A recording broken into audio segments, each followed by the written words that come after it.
our first panel is AR large companies, and I'll hand this over to Luna. Thank you, Neil. So today we have 4 guests. I know 3 of them. They're our old friends to the community.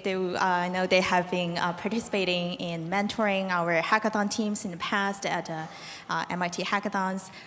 So I will let the guests introduce themselves. Sure. I'm Nigel Williams. I work for Qualcomm. We work on VR technology in Google Daydream and Gear VR. Our office is actually located out in Boxborough, just outside of Boston. And I've been with them for about 4 years now, and specifically working on the software VR features in our GPU driver.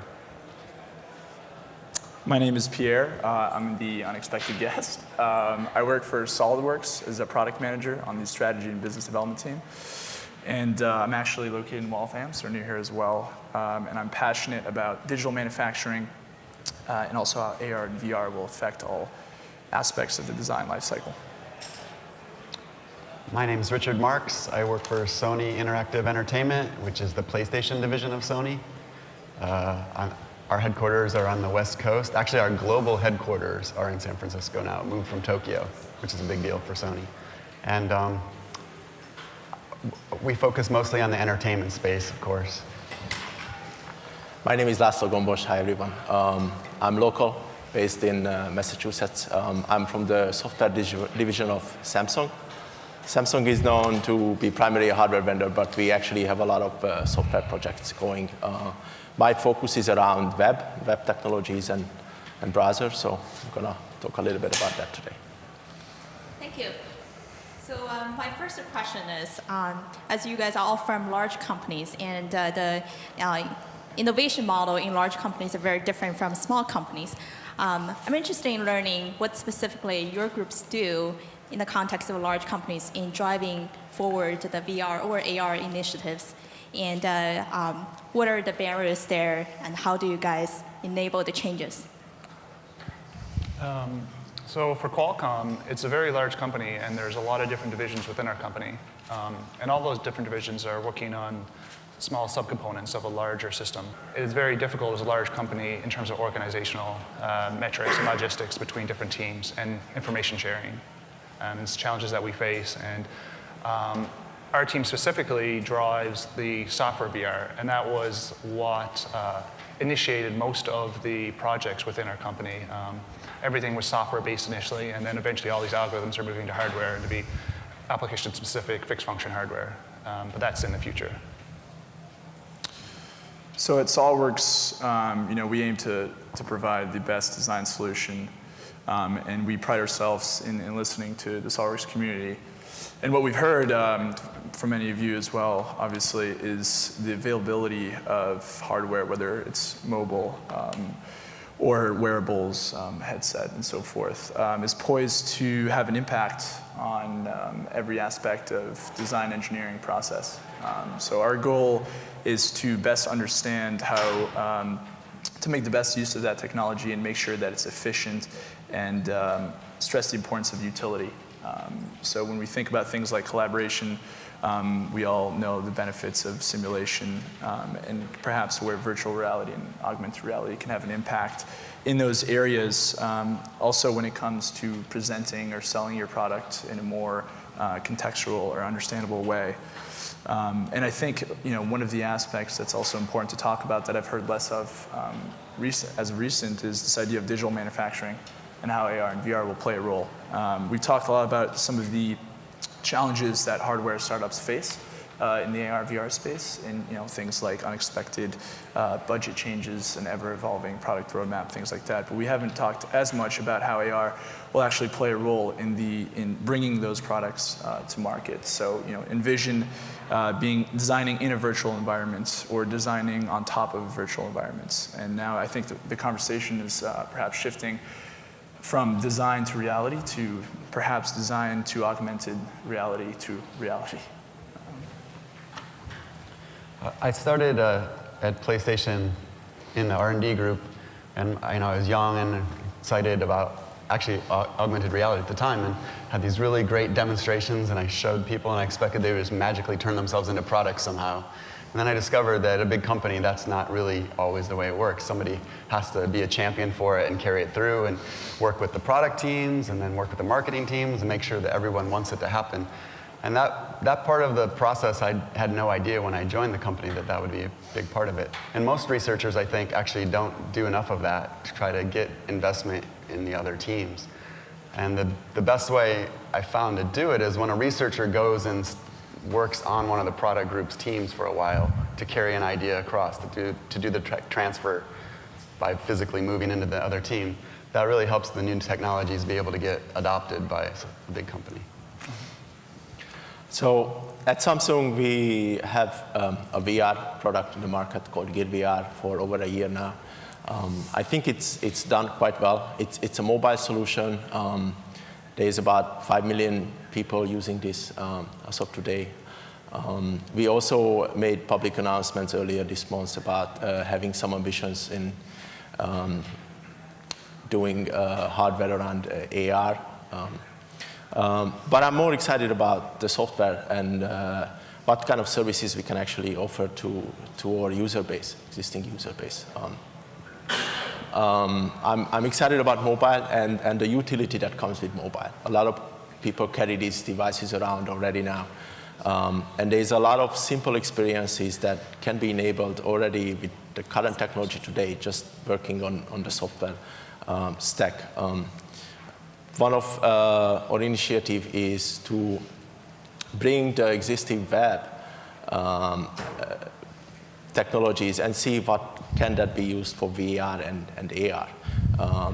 For example, if you just parking around Boston and try to pay your parking ticket, you're probably not going to download a parking app just for the ticket. But you might tap the meter with your phone, which is actually interacting with your existing environment contextually. And maybe that sends you a URL, and that URL will allow you to pay.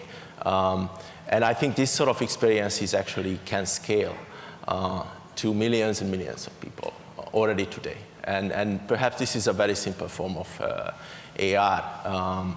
But these are the experiences that we can perhaps leverage with our existing user base.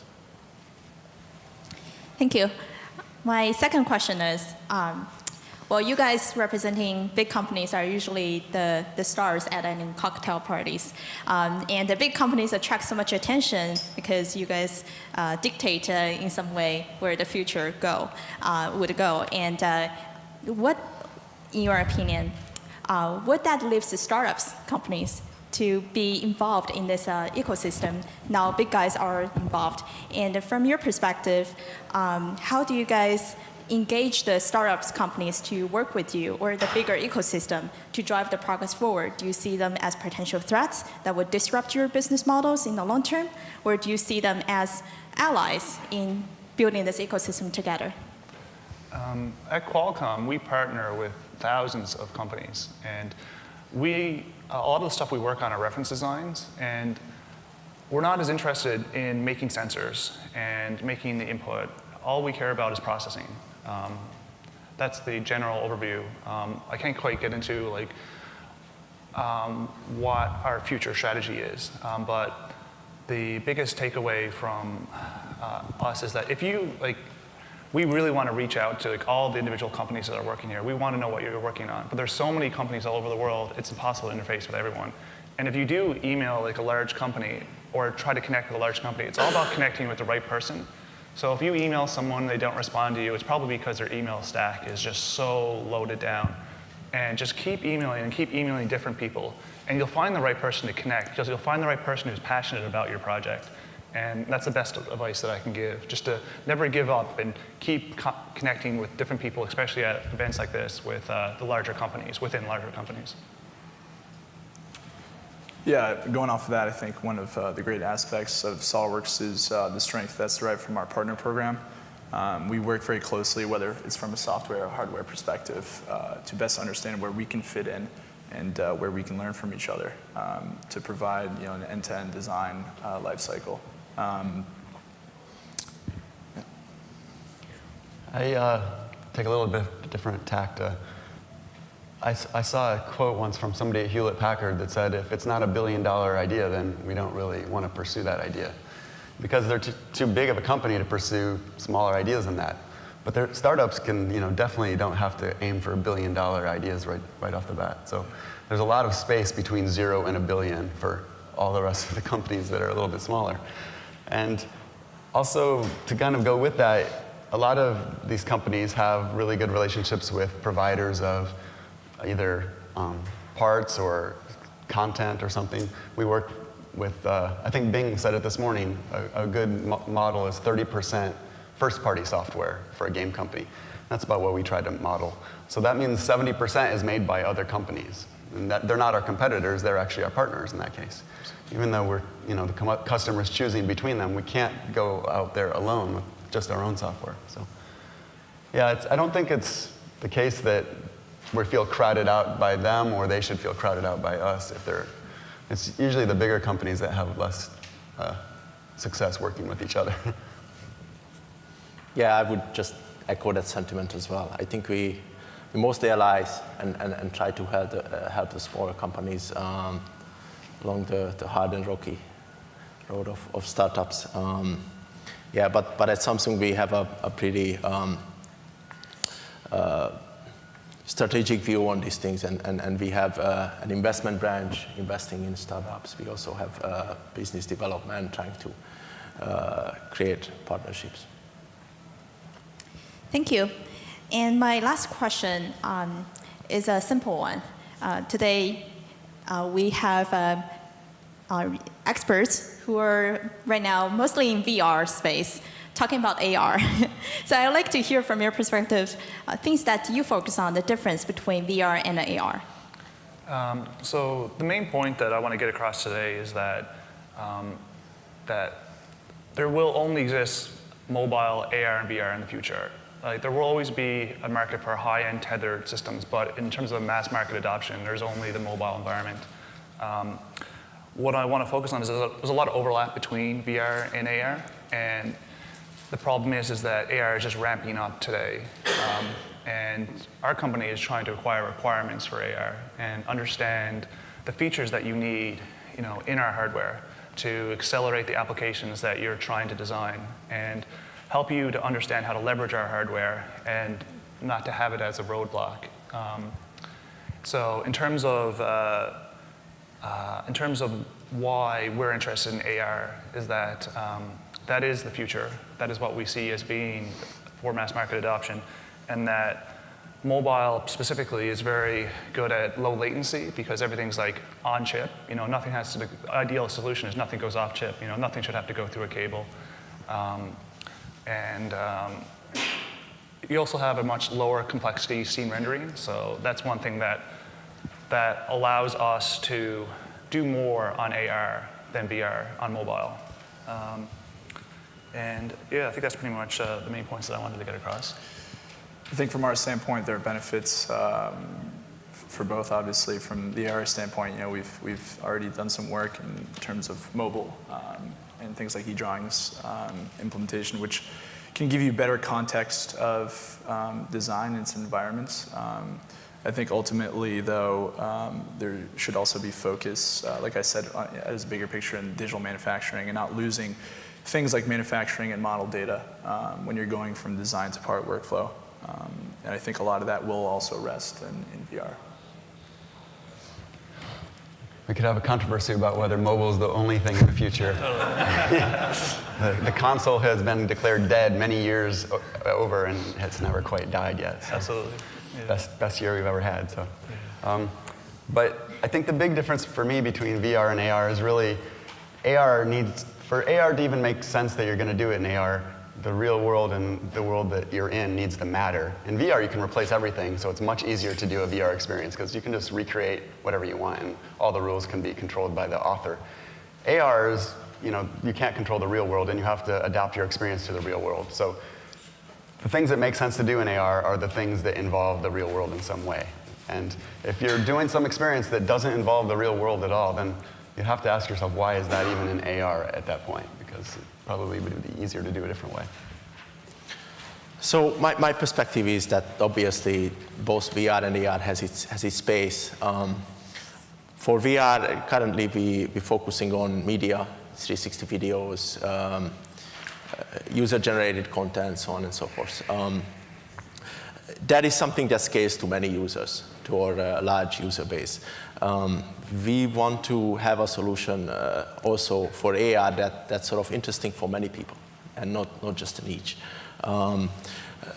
Me being a web platform guy and the browser guy, one of my passion is to try to figure out how can we actually distribute 3D objects on the web, because that is an area that's sort of common between AR and VR. And if we can use the momentum on VR and web VR to solve this problem, then that's going to help us also on the AR land. Yeah, I think that the technology is hugely overlapped, but the experiences maybe are not so much overlapped, which is pretty interesting because probably most people here are technologists, so it seems like they're very close to each other, but I think designers might think they're very far apart from each other. Yeah, I think AR is going to be much more focused on productivity, and VR is going to be more focused on entertainment. I think that's going to be a lot more difficult to have productivity VR applications. It's just a more challenging task. And respond to Richard's previous comment, like, yeah, I definitely agree. And I also think that the main part of the comment is that if you're tethered, it takes you, every time you feel that tethered cable, it takes you out of the immersion of the experience. And I think that consoles will provide, you'll be able to offload computation onto a local console, and then also cloud computing as well. And so I think all three aspects will complement each other in the future. Thank you. Please join me in a round of applause for our guest. Yeah.